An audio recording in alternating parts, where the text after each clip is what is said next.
Well, it's October 4, 2015, and my family and I just came back from seeing The Martian at the theater.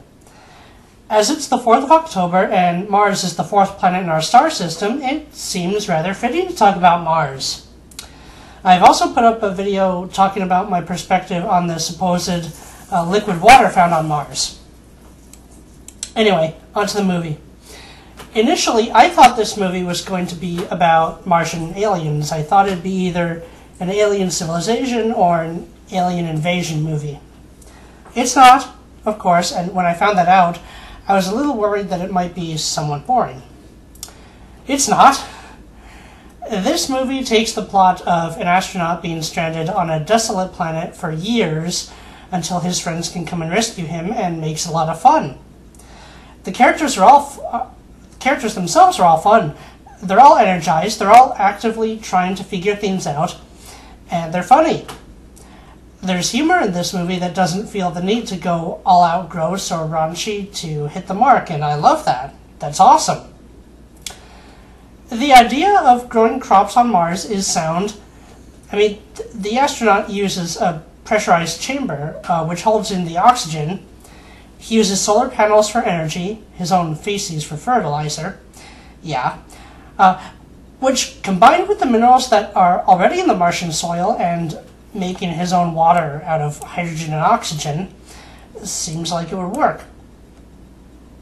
A lot of what works in this movie is the astronaut, Mark Watney, is constantly trying to put things together to help him survive, and the people at NASA and his crew are constantly trying to figure out how to rescue him before his rations run out. New obstacles keep coming up, and how they address each one is funny. One thing that was interesting at the end was when Mark and the captain are both holding on to the tether and spinning around, their spinning should be increasing, and eventually knock them both unconscious as they collided. That this didn't happen kind of violates the laws of physics, of momentum, but other than this, the science in the movie is pretty good. Both the author of the book and the director of the movie did do a lot of their homework and consulted with scientists on this, and it shows. Without being able to do the exact mathematics myself, there were really only a couple of points where I went, But overall, I'd say it's still quite solid.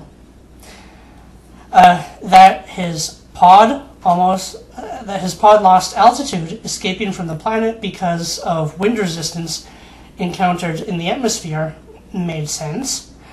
I wasn't so sure about the extent to which Mark was rationing his food near the end, and you could clearly tell he was developing scurvy or some disease from malnutrition. He wasn't going to last that much longer. But when pushed to its limits, the human body is actually quite capable. Remarkably capable. There's also the subject of whether or not in this type of endeavor, if you lose a crew member and they're still alive, you do risk... Do you risk the rest of the crew to go and rescue them? And they don't actually make as much of a deal out of this as they could. It's not nearly as questioned back and forth between the characters as I thought it'd be, but I think the answer really is that if rescue is at all possible, then yes, you do. You do go back for them. So I don't want to give any more away. I think I'll say in conclusion, this was awesome and a lot of fun. Oh, one little thing I noticed. In some frames, looking up at the Martian sky, you can see a small bluish sphere, and I think that's the Earth as seen from Mars. It's not real clear and it's easy to miss, but if you look closely, I think it's there.